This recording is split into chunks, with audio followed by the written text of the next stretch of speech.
Dave and Darren, pleased to present for you now our Top 5 Things podcast, a review of what we got done on our morning show, which you can hear live 5:30 to 10, weekdays on Planet 93.9. We don't do a best of show on the weekends because this is the best of show. Right here. Why make you wait until the weekends? And why expect you to be up early on a Saturday to listen when you can listen here in this forum? The Top 5 Things podcast is brought to us, Darren, by Nature's Treatment of Illinois. Yeah, you can order recreational items online from the Galesburg location and medicinal items online from the Milan location. All you have to do is go to the website, and that's where you can make those orders through Leafly. And the website is ntillinois.com. We'll begin with number one. Number one. We talked about French fries. I know we did not that long ago here on the show. It seems like we talk about French fries a lot, and this is a promise that I'm willing to make. You will not hear a morning show that talks more about French fries than Dave and Darren. That's our pledge and our promise to you. Did we mention Arby's, and did you say you like potato cakes best? Am I imagining that? Well, I'm a big fan of their potato cakes, but now Arby's has the crinkle cut as well. And I'm a fan of the crinkle cut. You say as well. I have some bad news. Oh, they're getting rid of it? They're getting rid of the potato cakes. What? For the crinkle cut. Oh, that's HS. A lot of people are up in arms over this. Come on. There's no reason we can't have both. The death knell has sounded for Get Arby's. rid of the curly fries. Arby's Those beloved. abominations. Arby's confirming it. Oh. That the potato cakes are out. Oh, man. And the crinkle fries are permanently in. Well, that tears it. Uh-huh. Reading here Bad move. Reading here from MASH, they say, how Arby's could think that crinkle fries, a sometimes soggy and pale potato product, could in any way compete with the crispy on the outside, soft on the inside goodness of a potato cake is a mystery. Well, I wonder if they're just doing this as a ploy to get everybody up in arms and then coming back and saying, no, we're not going to do it. People writing here on Instagram, Arby's saddens me to see the potato cakes are no longer friends with meat. What happened? Did the potato cakes cheat on you? Crinkle fries aren't any good. Bring back the potato cakes. I wonder what nihilistic Arby's has to say about this. Have you ever followed that? No, is that a Twitter account? That's a Twitter account. Check that out. People furious. They should be. I'm furious. There's a petition online. Okay, I'll do it. To bring back the potato cakes. I'll sign it. 2,000 people have signed already. Arby's, in their infinite wisdom, decided to remove potato cakes from the menu after all these years. It is a very beloved product by millions of customers throughout the United States, and they are very short-sighted for doing so. All because of adding a new product, crinkle-cut French fries. These fries are in no way a replacement for the potato cakes. Too many corporate decisions like this are being made at beloved restaurants by short-sighted bureaucrats and corporate offices. Please, Arby's, bring back what we love. I'm down with it. Yeah, this is ridiculous. Someone here writes... This is insanity is what it is. Someone writes here, there will be many that will not return to Arby's till potato cakes are back. This is the main reason a lot of people go to Arby's. Really? The number one... Sometimes I go there just for potato cakes. No kidding? Yeah. When it's like, I don't really need a whole meal, but I would like a little peckish. Gosh, 18 people have signed this petition just since we started talking about it. How do I get to it? This thing is taking off. It's on change.org. Change. Yeah, change.org is where people go for petitions right, that really mean nothing, but it makes you feel good to sign your name to something. The goal is to get to 2,500 signatures. Don't we need more than that? It says at 2,500 signatures, this petition is more likely to get picked up by the local news. Well, I'm all over it now. We're all over it now. We feel very strongly that this potato cake is ridiculous. That's an awful way to start the work week. I'm sorry, man, but it's better you hear it from me than from some tough out on the street. Ugh. Meanwhile, at McDonald's, a man claims that he found a piece of bacon with a pig nipple on it. He's now going to become a vegan because he's so grossed out by the pig nipple on his bacon. This tears it.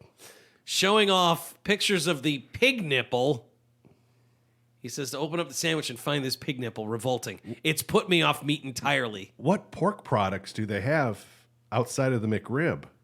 Well, this is a customer in the UK where apparently they offer something called the McDonald's bacon roll. Oh, I guess they do use bacon. They do bacon on some of the burgers, I suppose. Oh yeah, and there's bacon, egg, and cheese McGriddle. Oh, that's right. Bacon, That's egg, right. McMuffin. Okay, all right. So there's going to be some pork floating around. Bacon roll. It just looks like it's a bacon sandwich. Mm-hmm. Bacon roll with tomato ketchup. Okay, I wouldn't be mad at this. All right. Why isn't this available stateside? Yeah, I'd try that. And if you're telling me there's a nipple on it, fantastic. They could have Carrie Underwood as their spokesperson for it. I'm not using my third one anymore. The British man's name is Simon Robinson. He claims he has OCD and opened up his sandwich and gagged, saying, I know You're sure it didn't just look like that? you can find a nipple on a pork belly, but I did not ask for a pork belly roll. I asked for a bacon sandwich. I dare not eat it, but I did eat the rest of the roll. Just eating around the nipple? McDonald's saying this guy is wrong because, quote, we use back bacon in all of our bacon rolls. And due to the location that this cut is taken from, we are confident this customer is mistaken in his claim. We understand the customer is liaising with our customer services team who are offering further assistance. I mean, it does kind of look like a nipple. Ugh. But I also would have no problem consuming that. So a bacon roll is just 2 pieces of bread, Just a bacon sandwich. bacon and tomato and ketchup on top. That's only available in the UK. I would absolutely have that for breakfast. But yeah, this potato cakes news. They are. I don't like this at all. I'm sorry to be the bearer of bad news. Take your crinkle cuts back then. They're also getting rid of loaded curly fries, the loaded Italian sandwich, the ham slider, the pizza slider, and they're removing Capri Sun pouches from all their restaurants. No, they should leave the loaded Italian alone, too. Potato cakes replaced by curly fries. Yeah, it's an outrage. Ridiculous. They're saying sales are to blame. They're discontinuing the potato cakes because they're not selling. Oh, come on. How is that possible? Number 2. Shaquille O'Neal tried to find love on Tinder, Oh, yeah? and they kicked him off because no one believed it was him. He says, I signed up for Tinder, put in my name, tried to make a person meet me, and they didn't believe it was me. And I was like, it's me, Shaq. And she said, Shaq would never be on this. So I had to hit delete. I had to delete my account. I didn't know that Shaq was single. Yeah. How does Shaquille O'Neal... He needs a dating app? You would assume that Shaq wouldn't need help from the internet, but I guess that's what you do. Although, that's a lot to take on if you're a young lady. That's a good point. It's a great point. Shaq has been single since 2011. Really? Yeah. I didn't know that. He was married to Shawnee O'Neal from 2002 to 2011. Huh. But he is single. Well, Good friends with his ex-wife, by the way. Maybe she could set him up with somebody. Although that's probably complicated, having your ex-wife hook you up with one of her friends, right? Mm-hmm. It's probably a lot. That's probably a lot to navigate. One thing you'll never be able to buy is a jar of Shaquille O'Neal's hair.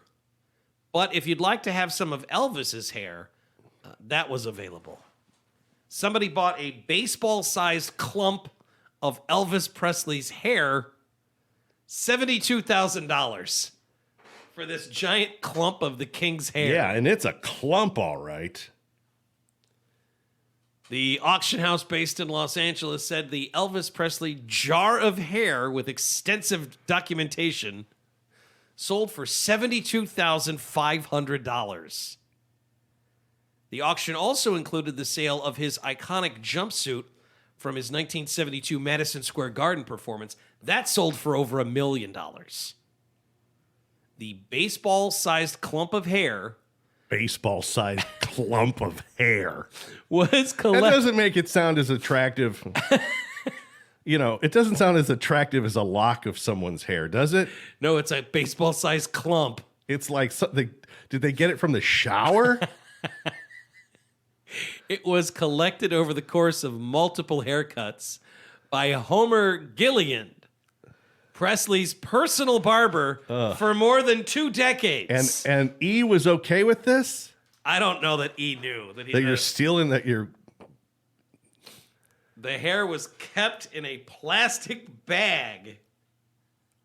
Wow.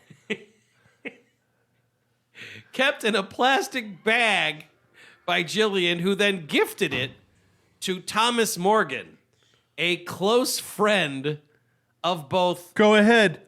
Open it. Put it on. You don't like it?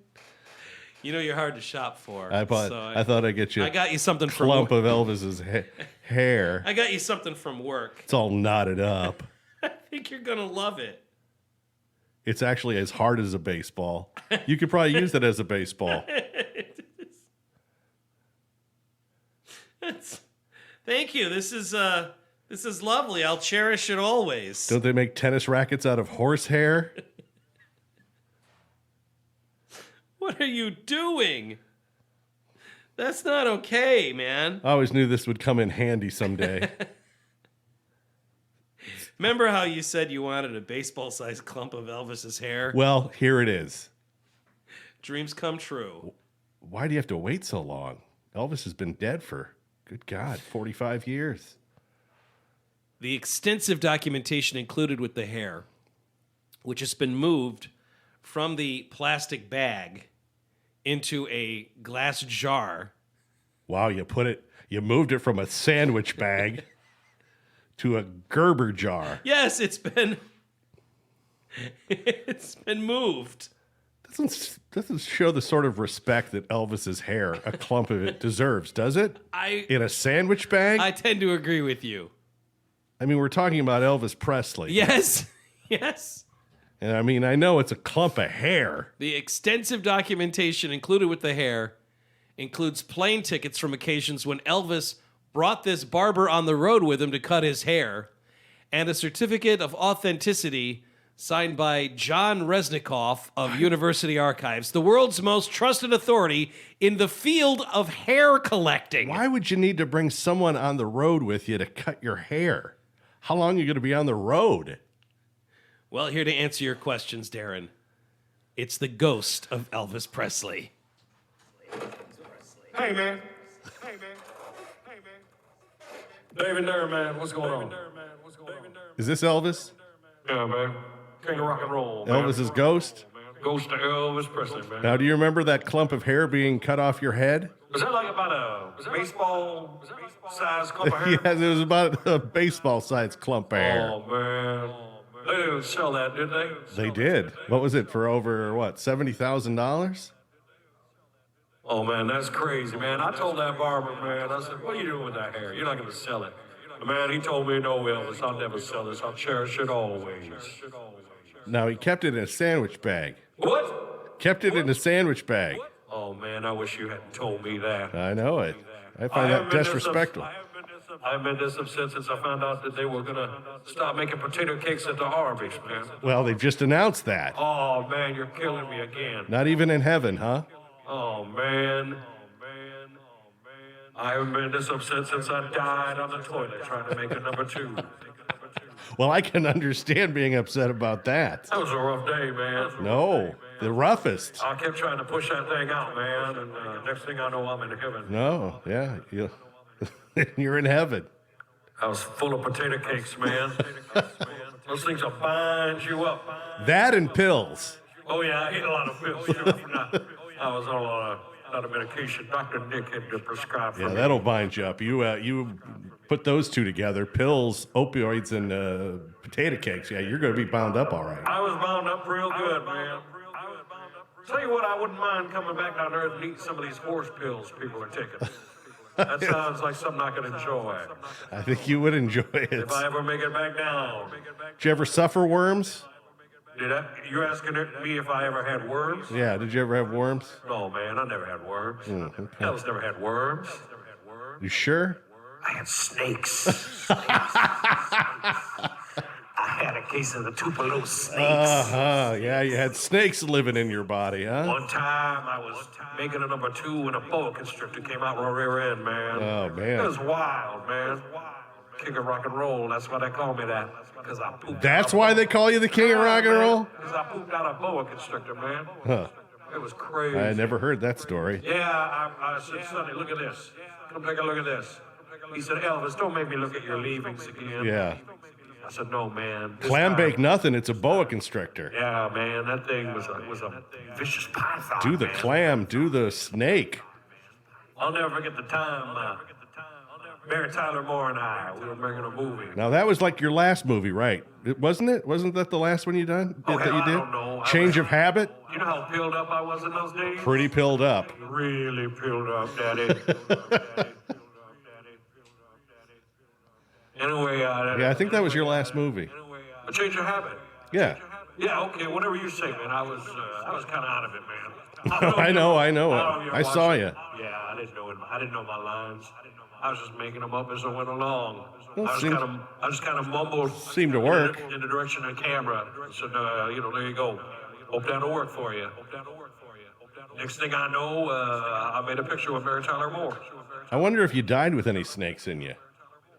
Oh no. I wonder if the snakes made you shoot up the TVs and all those light bulbs in your pool. Could have been that I had snakes in my head. That's a good point. Maybe that's what the problem was. Maybe I You've did got die. you've got pills, you've got all these pills in you, you got all these potato cakes, and you got snakes in you. No wonder you were acting the way you acted. When they opened me up, when I died in 1977, they found snakes and potato cakes. Right. It wouldn't have been a bad name for an album. That would have been the name of my album if I'd lived in 1978. Yeah, your 1978 release could have been Snakes and Potato Cakes. Snakes and potato cakes. Uh-huh. That's what is in me. I'm full of snakes and potato cakes. Now, that'd have been perfect for the 1978 year. Would have been number 1 on the Would have charts. been number 1 with a bullet. With a bullet. Speaking of bullets, why did you always shoot up your pool with light bulbs in it? Because Bobby Goulet did. Oh, you were upset with Bobby Goulet. And also I had a bunch of snakes living inside me. Yeah. I did all kind of crazy stuff. All right, Yeah, man. well, anyway, your clump of hair just sold for over $70,000. Well, I'm disappointed to hear that out. How much did the jumpsuit go for? I don't know. I think $1 million. $1 million? Well, that's more like it. All right. Too bad we don't have one of those snakes we could sell. I'm going to go, I got to go sing with the choir of eternal angels. Mm-hmm. I'll see you knuckleheads later. Oh, how much later? Hell, I don't know. I'm just wondering. I'm just asking for myself. Maybe next time you guys do another story about me. I don't know. You want me to be a regular on the show? I was just wondering about meeting in person. I just kind of wanted to Oh, know that if ain't you- never gonna happen, Daddy. Get that foolish notion out of your head. Oh, boy. And Dave, you don't get to say fix it. Only we can say that. Sorry, E. It's all right, man. Just do better. Do better next time. Yeah, be better. Be better, man. Be best. All right, I gotta go. I got karate lessons I gotta give. Bruce Lee is coming over. I'm gonna teach him a new kind of karate that I You're just going came to up teach with. him. What's it called? The way of the snake. I gotta go. Okay. Elvis The Presley. ghost of Elvis Presley. Isn't that something else? That he makes time in his, I assume, Well, he's got- very busy day. Got all the time in the world, well, that's really. true. Literally like an eternity. Number 3. A friend of mine was telling us over the weekend, this would have been Friday night? Yeah, Friday. No, Sunday. Wait. Saturday night. The more I think about it, the night it happened isn't important. This is really just me doing a little bit of my own bookkeeping in my head. I heard this story yesterday, so it would have happened Saturday night. All right? It's Saturday night. Everybody's in bed. Her husband's away for the weekend, and one of her kids is away at like some function, right? So like half the house is there, and it's 11 o'clock at night, and there's a furious banging on the door. Oh, no. Yeah. So That's not good. No, I shouldn't think that it is. You're not expecting company, and there's somebody just banging on the door, and she goes to see what the heck is going on. Right. And it's the cops. That's not good either. No. Boy, I don't like where this is going. And the cops are there because there was a 911 call made From that house. from the house. Oh, no. Yeah. And how many people are in the house? 2. Just 2. Yes. And nobody is called 911. Huh. And it was from an area code that isn't even a local number. Yeah. So that's weird too, right? But it's like that old horror story. The calls are coming from inside the house. Yeah. Anyway, I guess the police explained that this happens from time to time. And more often than not, it can be like a smart speaker, like an Alexa can somehow misfire and call 911 and make it sound like you need help when you don't need help. But they go ahead and bang that loudly anyway. Well, yeah, because they think that there's an emergency. And what are they going to do? What are they going to do? Okay, but typically don't 911 calls leave some sort of message? You know, if you're in a way where you can't, like if there was a home intruder, right? Yeah. You could call 911 and not say anything because you don't want the home intruder to know that Oh, you're I in your get room. it. I get it. But typically, I would think most 911 calls would have some sort of explanation of what's going on. Right. I bring this up because there was a 911 call in Florida. Of course, our favorite peninsula. Thank you for the show prep, Florida. You really make this job easy on Monday mornings. They got a 911 call about a woman acting erratically on the beach. And if I were a dispatcher in Florida and they said a woman is acting erratically on the beach, I think I would just say, yeah, we call that Tuesday around here. What do you want us to do? Woman acting erratically on the beach. Well, let's close the beach then. That's not an emergency. She had to be pulled from the cab of a fire engine that she tried to steal. Why was the fire engine on the beach? Well, they were responding to a call about a woman acting erratically on the beach in St. Augustine Beach. Cops and fire rescuers discovered Kalani Jo Kroll, who's 39 years old. She was in distress. She lives 2 blocks down from the beach, and she said that she needed CPR and other treatment. While they were escorting her to the ambulance, she began running back and forth. Doesn't sound like she needs CPR. No, people that need CPR tend to not be able to run. The report here by Officer Brandon Hand. Aloha, Officer Hand. Mr. Hand. If I'm here and you're here, isn't this our time, Officer Hand? Officer Hand says, due to no crime being committed at this point, I had no reason to chase her. But as police and firemen began entering their vehicles to depart the scene, someone yelled, "She's stealing the truck!" According to the investigation, Kroll opened the door of an unsecured fire engine and got in the driver's seat. I tell you what, driving a fire engine on the beach, that is fanciful. Now you're That's like an episode from the Monkees. really making a day of it. Where the boys just, in a murderous romp, just run over the beachgoers. Which Monkees song is playing in the background? Any of them, something upbeat. People don't even see them coming. And they're all wearing like the fireman hats. Right. Although Mike's fireman hat is knitted. People are just laying on their beach towels, and the Monkees are running over them. Right, and they're with doing this that fire engine. They're doing that fast motion gimmick where they're like they've sped up the film. But there is plenty of splatter. Witness Jessica Benton told the cops, quote, "I thought she was fixin' to drive off." Well, After reportedly struggling with the cops who tried to handcuff her, Kroll offered an apology. According to the police report detailing this incident, she says, quote, "I'm sorry for trying to take the truck. I lost my marbles." Officer Hand asked her if she was under the influence of anything, and she replied that she was not, but had taken, in her words, the, quote, elixir of life. What might that be? Well, in the Harry Potter books, the elixir of life is something that the Philosopher's Stone produces, and it makes you immortal. So maybe she thought she was immortal? Who knows? But she was arrested for grand theft auto, a felony, resisting law enforcement officers, a misdemeanor, posted $2,000 bond, and is out now to drink more elixir of life. Whenever I please.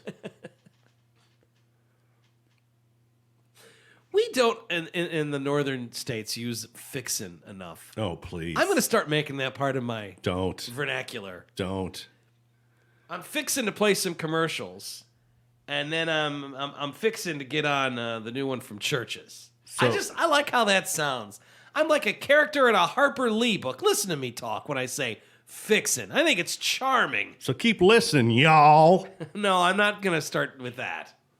The y'all they can have. That would be kind of cultural appropriation. I'm not gonna start throwing y'all around. It wouldn't be authentic. But fixin'? I don't know, man. I think that's pretty groovy, as the monkeys would say. Four. It's Monday morning, and even those of us who love what we do can have what they say, what they call it, a case of the Mondays. Sounds like somebody's got a case of the Monday. Right, Mondays. Because, look, the weekend is fun, and then you get to that Sunday night place and you go, I don't know. I think weekending is really where I belong. Right. I thought I was doing well. Mm-hmm. I woke up and looked at the clock and it said 1 o'clock. Yeah. And that was it. You've been up since 1? Been up since, 12:59. Oh, no. You couldn't get back to sleep. Couldn't get back to sleep. Oh, no. Max Oliver is 78 years old, and he's still working every day on a lobster boat. Can you imagine working on a lobster boat at the age of 78? Now, is he catching lobsters from just himself or? No. I mean, because then you're just going out and getting one a day. No. And that's very manageable. No. They're off the coast of Maine, and this is how Max makes his living at the age of 78. Still out there making it happen. Mm-hmm. And he's doing that by choice? Well, I mean, I don't know what else he can do. I mean, He's been lobstering for his whole life, so. but he doesn't want to quit. Well, no, I guess not. Oh, but as incredible and as improbable it is for Max to be working on a lobster boat at the age of 78. His crewmate is his mother, and she's 101. And 3 days a week from May to November, Virginia Oliver is out there with her son Max, trapping and catching lobsters off the coast of Maine. And she's sure that if something happened, she could swim to shore. It's worth pointing out that lobstering is one of the most hazardous jobs in the United States. Like, it's not for the faint of heart. 78-year-old Max hauls the traps from the water, and then Virginia measures the lobsters, keeping the large lobsters and releasing the ones that are too small. She has been lobstering on and off since she was 7. She would have been 7 in 1927. That's before the Great Depression. She was lobstering. She tells the Boston Globe, quote, "It's not hard work for me. It might be for somebody else, but not me." Well, yeah, you're just measuring the lobsters. Dangerous work. In fact, Virginia just recently cut herself so badly that she needed stitches. she Care was providers pinched. are begging her to quit. She says, the doctor said to me, "What are you out there lobstering for?" And I said, "Because I want to." She shows no plans, no signs of slowing down, and has no plans to retire lobstering. They say, "How much longer are you going to work for?" And her answer is, "Until I die, and I don't know when that will be." 100. Relatively soon, I think. Well, yeah, sooner than later. 101. Pulling lobsters from the sea 3 days a week. 101-year-old lobster lady, Virginia Oliver. That's just an incredible story. When Mom dies, does he hire someone else to work with him, or does he say, "That's it, I'm done too"? And for all we know, she'll end up burying him. I mean, it's... Yeah, well, maybe at sea. I'd keep an eye on that one. Does she throw her son in like she throws in the 2 small lobsters? Keep an eye on that one. Look at her. They're just shucking that lobster off the side of the boat. Oh, she looks like she's in good shape. For 101, absolutely. She's not frail. No. To throw a lobster over the Boy, side that of the looks boat? like a decent-sized lobster to throw back. Too small. She knows what she's doing. She's been doing it since before the Great Depression. Five. We mentioned the VMAs took place last night. Another award show that we like to highlight every year is, of course, the Ig Nobel Prizes. Not the Nobel Prize, the Ig Nobel Prizes. Those are researchers who do experiments that you think, What is it called was again? that necessary? The Ig Nobel Prizes. Ig Nobel. Yes, it's awarded by the science magazine Annals of Improbable Research. This was the 31st Ig Nobel Prize ceremony. And I have the winners this year, including people who experimented with upside-down rhinoceroses and people who analyzed the bacteria on gum that you find on the street. Also, scientists who spent a lot of time studying how cats communicate with human beings. So it's kind of like a science fair. Yes. Yes, it's a science Did anyone fair. make the volcano? That would be, I think, more useful.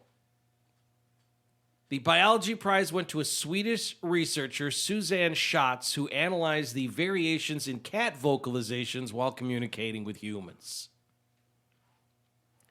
The ecology prize awarded to a team of Spanish and Iranian researchers who used genetic analysis to compare different species of bacteria found on discarded chewing gum recovered from paved surfaces around the world. The chemistry prize went to a team of researchers from Germany, Britain, and New Zealand, Greece, Cyprus, and Austria, who used chemical analysis to test whether BO, created by a movie theater audience, could be used to track incidents of violence, sexuality, drug use, and profanity in films.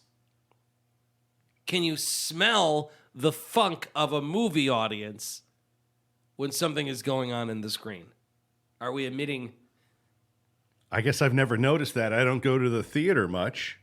Haven't been to the movies in a while, but I guess I've never really noticed Does that. a crowd at a horror film smell different than a rom-com crowd? I see what you're saying. And at which points in the film? Like when Freddy pops out and says, "I'm your boyfriend now, Nancy," does that cause the funk of 40,000 years to be emitted? I don't know. That's an important work that needed to be done by, again, researchers all over the world. Do we fart when we're scared? Huh, that's interesting. I feel like the stress can sometimes lead to that. Like if you're stressed out.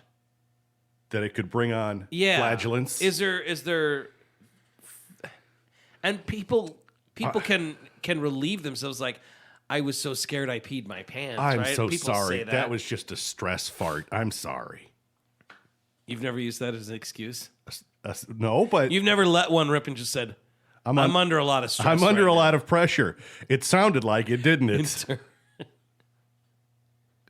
The economics prize presented to Pavlo Blatvatsky, who led a study that suggests the obesity of a country's politicians can be used to indicate the level of corruption in the country. The fatter the politicians, the more corrupt. The bigger the crook. Right. Yeah, I can right. see that. There was the Medicine Prize awarded to a team of researchers for a study demonstrating that sexual orgasms are as effective as decongestant medicines in improving nasal breathing. That rather than taking like a Claritin, you just need to have an orgasm. Mm-hmm. Maybe that's what I need to do this morning because I'm struggling. Peace Prize given to a team of researchers who tested. What's that? If you want to go play a long set of songs, No. go help yourself. Take it outside. Yeah. If we start playing like Teddy Pendergrass, you'll know what I'm up to. Just trying to find a little relief. Trying to breathe. Peace Prize given to a team of U.S. researchers who tested the hypothesis that we evolved beards to protect ourselves from punches to the face. Physics Prize. Couldn't you just punch harder? Yeah, I don't know that a beard really would act as a... I mean, it might sop up some of the blood. I feel like I just shaved this weekend for the first time in a while. I feel like my face is less punchable without with the beard. I feel like with the beard, I come across as a more likable chap. Not as punchable. Yeah, I feel like my face is more punchable when I don't have facial hair. I think I'd agree with that. But that's not about the beard acting as any sort of barrier to absorb the blow. Right. I just think that I come across as someone you'd be less likely to want to smack in the mouth. I think that's fair. Physics Prize went to a team of researchers who did experiments to learn why pedestrians do not constantly collide with other pedestrians. How is it when we're walking down the street, we're not constantly running into one another? How do we do that? The Kinetics Prize went to a different team that also tried to solve the age-old question of how is it pedestrians sometimes do collide with other pedestrians? Sometimes it does happen. But why does it not happen all the time? The Entomology Prize awarded to a team of authors for their research a new method of cockroach control on submarines. Apparently that's an issue. Oh, you have to. Well, yeah, I can't stand the infestation if we're going to be on a submarine. I wouldn't put up with that. No. If I was on a sub and a cockroach crawled across the floor. It's not easy being in a sub to begin with. And then finally, the Transportation Prize given to a team from Namibia, South Africa, Tanzania, Zimbabwe, Brazil, Britain, and the United States. Researchers who all conducted experiments to determine whether it's safer to airlift rhinoceros with the animal upside down or right side up. What's best for the rhino when you have to airlift it? They did a bunch of stress tests by dangling rhinos upside down. And they agreed to that? The rhinos? Yes. I don't know that if you're a rhino, you sign a waiver. I'll say this. That's a hell of a way to make a living. I suppose I'm willing to be part of this experiment. What's it pay? If you're a rhino, maybe you get Some treats? treats, some rhino chow. I don't know what the incentive is. I mean, you're advancing the cause of rhino transportation. Listen, you might not ever need to be airlifted, Mr. Rhino, but maybe someday someone in your family does need to be. Wouldn't you like to know that you helped the research as to how we could do this so that rhinos are as comfortable as possible for the airlift? As long as the pay is fair. Yeah, I don't even know what a rhino is like. Like, you give them like a watermelon or something? What does a rhino like to eat? Are they carnivores or herbivores? Rhinos get most of their sustenance from eating trees and bushes. They eat a whole tree. Yeah, I think they're herbivores. I think the horn is just for, like, protection. I don't think they use it to spear anybody. Rhinos are the second largest mammals on Earth. They eat shoots, leaves, fruits, berries, buds, and grass. All right, we'll feed you a tree, I guess. Here's Tanya Donnelly. She's going to feed you a tree, Rhino. Does that do anything for you? Is it all over, Rock? I guess so. I didn't think it'd be like this. That's it for this edition of Dave and Darren's Top 5 Things. Thanks for downloading it, listening to it, subscribing it, and when you get a moment, leaving a review of it. Darren, we also want to thank our sponsor of the podcast, Nature's Treatment of Illinois. They've got 2 locations, Tech Drive in Milan and West Main Street in Galesburg. Both are open 7 days a week now. The Milan store offers both medicinal and recreational. Galesburg is recreational only. The recreational waiting lists are available, and that's where you can reserve your time. It's at the website, ntillinois.com. Until next time, hang loose, kooks. You stay classy and safe, Quad Cities. Come on, Quad Cities, represent. This is for the Quad Cities record spot. Davenport, yeah, we keeping it locked. Rock Island, come on, and it just don't stop. East Moline, yeah, they keeping it hot.